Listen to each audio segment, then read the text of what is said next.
Hi everyone, welcome back to your own English learning channel, English and Study.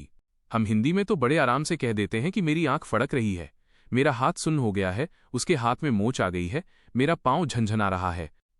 लेकिन क्या आप जानते हैं कि इन्हें इंग्लिश में बोलने के लिए कौन से खास वर्ड्स का इस्तेमाल किया जाता है? अगर आप इन स्थितियों के लिए वाइब्रेटिंग या स्लीपिंग जैसे शब्दों का इस्तेमाल कर रहे हैं, तो आप अपनी इंग्लिश को बहुत कमजोर दिखा रहे हैं, क्योंकि आंख फड़कने, हाथ झनझनाते और शरीर के सुन्न होने के लिए इंग्लिश में बहुत ही शानदार और सटीक वर्ड्स होते हैं।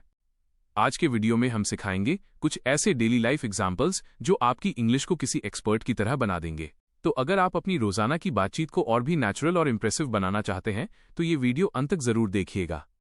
चलिए बिना किसी देरी के शुरू करते हैं आज की ये बहुत ही इंटरेस्टिंग क्लास। आज मेरी आंख फड़क रही है। क्या पूनम की आंख भी फड़क रही है?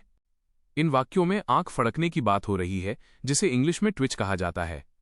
यह प्रेजेंट कंटिन्यूअस टेंस है, तो देखते हैं इन वाक्यों की इंग्लिश। जैसे आज मेरी आंख फड़क रही है, तो सबसे पहले लिखेंगे मेरी आंख के लिए इंग्लिश माई आई, फिर है के लिए हेल्पिंग वर्ब इज, उसके बाद फड़क रही के लिए इंग्लिश ट्विचिंग और अंत में आज के लिए इंग्लिश टुडे।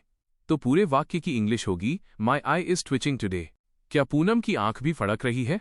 यह एक प्रश्नवाचक वाक्य है, तो सबसे पहले लिखेंगे क्या के लिए हेल्पिंग वर्ब इज, फिर लिखेंगे पूनम की आंख के लिए इंग्लिश पूनम्स आई, उसके बाद लिखेंगे भी के लिए इंग्लिश ऑल्सो और अंत में लिखेंगे फड़क रही की इंग्लिश ट्विचिंग। तो पूरे वाक्य की इंग्लिश होगी is Poonam's I also twitching. कल मेरा हाथ झंझना रहा था। कल पूनम का पांव भी झंझना रहा था। इन वाक्यों में झंझनाहट की बात हो रही है, जिसे इंग्लिश में टिंगल वर्ब का यूज होता है। यह सब पास्ट कंटिन्यूअस टेंस के वाक्य हैं। तो देखते हैं इन वाक्यों की इंग्लिश। जैसे कल मेरा हाथ झंझना रहा था, तो सबसे पहले लिखेंगे मेरा हाथ के लिए इंग्लिश माई हैंड, फिर था के लिए हेल्पिंग वर्ब वॉज, उसके बाद झंझना रहा के लिए इंग्लिश टिंगलिंग और अंत में लिखेंगे कल के लिए येस्टरडे। तो पूरे वाक्य की इंग्लिश होगी my hand was tingling yesterday. कल पूनम का पांव भी झंझना रहा था, तो पूरे वाक्य की इंग्लिश होगी Poonam's foot was also tingling yesterday. एक और वाक्य को इंग्लिश में बनाएंगे। जैसे क्या तुम्हारी उंगली कल झंझना रही थी? यह एक प्रश्नवाचक वाक्य है, तो सबसे पहले लिखेंगे क्या के लिए हेल्पिंग वर्ब वॉज, फिर लिखेंगे तुम्हारी उंगली के लिए इंग्लिश योर फिंगर, उसके बाद लिखेंगे झंझना रही की इंग्लिश टिंगलिंग और अंत में लिखेंगे कल की इंग्लिश येस्टरडे। तो पूरे वाक्य की इंग्लिश होगी was your finger tingling yesterday. मेरे हाथ पर सूजन आ गई है। मोहन का भी पूरा पांव सूज गया है।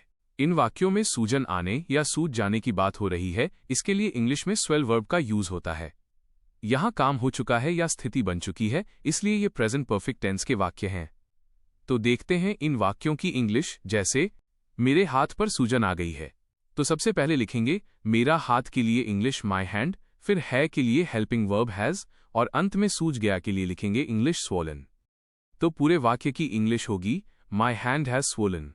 मोहन का भी पूरा पांव सूज गया है, तो सबसे पहले लिखेंगे मोहन का पूरा पांव के लिए इंग्लिश मोहन्स होल फुट, फिर लिखेंगे भी के लिए इंग्लिश ऑल्सो, उसके बाद लिखेंगे है के लिए हैज और अंत में लिखेंगे सूज गया के लिए इंग्लिश स्वोलन। तो पूरे वाक्य की इंग्लिश होगी Mohan's whole foot has also swollen. एक और वाक्य को इंग्लिश में बनाएंगे। जैसे क्या पूनम की उंगली भी सूज गई है? यह एक प्रश्नवाचक वाक्य है, तो सबसे पहले लिखेंगे क्या के लिए इंग्लिश हेल्पिंग वर्ब हैज, फिर लिखेंगे पूनम की उंगली के लिए इंग्लिश पूनाम्स फिंगर, उसके बाद लिखेंगे भी के लिए इंग्लिश ऑल्सो और अंत में सूज गई की इंग्लिश स्वोलन। तो पूरे वाक्य की इंग्लिश होगी has Poonam's finger also swollen. कल मेरी उंगली सुन्न हो गई थी। एक बार पूनम का पांव भी सुन्न हो गया था। इन वाक्यों में सुन्न होना या सुन्न हो जाना की बात हो रही है, जिसके लिए इंग्लिश में गो नम फ्रेज का इस्तेमाल होता है। यह पास्ट इंडेफिनिट टेंस के वाक्य हैं। तो देखते हैं इन वाक्यों की इंग्लिश। जैसे कल मेरी उंगली सुन्न हो गई थी, तो सबसे पहले लिखेंगे मेरी उंगली के लिए इंग्लिश माई फिंगर, फिर लिखेंगे सुन्न हो गई के लिए इंग्लिश वेंट नम और अंत में लिखेंगे कल के लिए इंग्लिश येस्टरडे। तो पूरे वाक्य की इंग्लिश होगी my finger went numb yesterday. एक बार पूनम का पांव भी सुन्न हो गया था, तो सबसे पहले लिखेंगे एक बार के लिए इंग्लिश वंस, फिर पूनम का पांव के लिए इंग्लिश पूनाम्स फुट, फिर लिखेंगे भी के लिए इंग्लिश ऑल्सो और अंत में सुन्न हो गया के लिए इंग्लिश वेंट नम। तो पूरे वाक्य की इंग्लिश होगी once Poonam's foot also went numb. एक और वाक्य को इंग्लिश में बनाएंगे। जैसे क्या कल तुम्हारा हाथ भी सुन्न हो गया था? यह एक प्रश्नवाचक वाक्य है, तो सबसे पहले लिखेंगे क्या के लिए हेल्पिंग वर्ब डिड, फिर लिखेंगे तुम्हारा हाथ के लिए इंग्लिश योर हैंड, उसके बाद भी के लिए इंग्लिश ऑल्सो और अंत में लिखेंगे सुन्न होना के लिए इंग्लिश गो नम। डिड के साथ फर्स्ट फॉर्म आती है और फिर लिखेंगे कल की इंग्लिश येस्टरडे। तो पूरे वाक्य की इंग्लिश होगी did your hand also go numb yesterday? कल पूनम के हाथ में मोच आ गई थी। इन वाक्यों में मोच आना की बात हो रही है, इसके लिए इंग्लिश में स्प्रेन वर्ब का यूज होता है। तो देखते हैं इन वाक्यों की इंग्लिश। जैसे कल पूनम के हाथ में मोच आ गई थी, यह पास्ट इंडेफिनिट टेंस है। तो सबसे पहले लिखेंगे पूनम के लिए इंग्लिश पूनम, फिर लिखेंगे मोच आ गई के लिए इंग्लिश स्प्रेन्ड, और अंत में अपना हाथ में के लिए इंग्लिश हर हैंड, और अब लिखेंगे कल के लिए इंग्लिश येस्टरडे। तो पूरे वाक्य की इंग्लिश होगी Poonam sprained her hand yesterday. Poonam 2 घंटे से बेहोश है, वे सब 1 बजे से बेहोश हैं।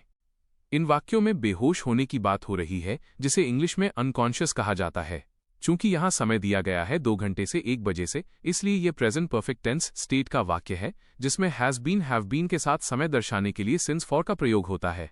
तो देखते हैं इन वाक्यों की इंग्लिश। जैसे पूनम 2 घंटे से बेहोश है, तो सबसे पहले लिखेंगे पूनम के लिए पूनम, फिर लिखेंगे हेल्पिंग वर्ब हैज बीन, उसके बाद लिखेंगे बेहोश के लिए इंग्लिश अनकॉन्शियस, और अंत में 2 घंटे से के लिए इंग्लिश फॉर 2 आवर्स। तो पूरे वाक्य की इंग्लिश होगी Poonam has been unconscious for 2 hours. वे सब 1 बजे से बेहोश हैं। तो सबसे पहले लिखेंगे वे सब के लिए इंग्लिश दे ऑल, फिर लिखेंगे हेल्पिंग वर्ब हैव बीन, उसके बाद लिखेंगे बेहोश होना की इंग्लिश अनकॉन्शियस, और अंत में लिखेंगे 1 बजे से निश्चित समय के लिए सिंस 1 o'clock। तो पूरे वाक्य की इंग्लिश होगी they all have been unconscious since 1 o'clock। एक और वाक्य को इंग्लिश में बनाएंगे। जैसे क्या मोहन कल रात से बेहोश है? यह एक प्रश्नवाचक वाक्य है, तो सबसे पहले लिखेंगे क्या के लिए इंग्लिश हेल्पिंग वर्ब हैज, फिर लिखेंगे मोहन, उसके बाद लिखेंगे दूसरी हेल्पिंग वर्ब बीन। अब लिखेंगे बेहोश की इंग्लिश अनकॉन्शियस, और अंत में लिखेंगे कल रात से के लिए इंग्लिश सिंस लास्ट नाइट। तो पूरे वाक्य की इंग्लिश होगी has Mohan been unconscious since last night. इस तरह हम शरीर की अलग अलग स्थितियों जैसे सुन्न होना, झनझनाना या बेहोश होना आदि के लिए सही इंग्लिश वर्ड्स का चुनाव कर आसानी से इंग्लिश बना सकते हैं। अब आप नीचे दिए गए वाक्य को इंग्लिश में अनुवाद करने की कोशिश करें। वो कल से बेहोश है। इस वाक्य की इंग्लिश कमेंट बॉक्स में बनाकर बताइए। किसी से काम करवाना की वीडियो की लिंक इस वीडियो के डिस्क्रिप्शन बॉक्स में है। ये वीडियो खत्म होने के बाद किसी से काम करवाना का वीडियो जरूर देखना। अब इस क्लास को यही समाप्त करते हैं। यदि इस क्लास में आपको कोई भी कंफ्यूजन हो या फिर मन में कोई भी क्वेश्चन हो तो कमेंट बॉक्स में जरूर बताएं। Please like, subscribe and share.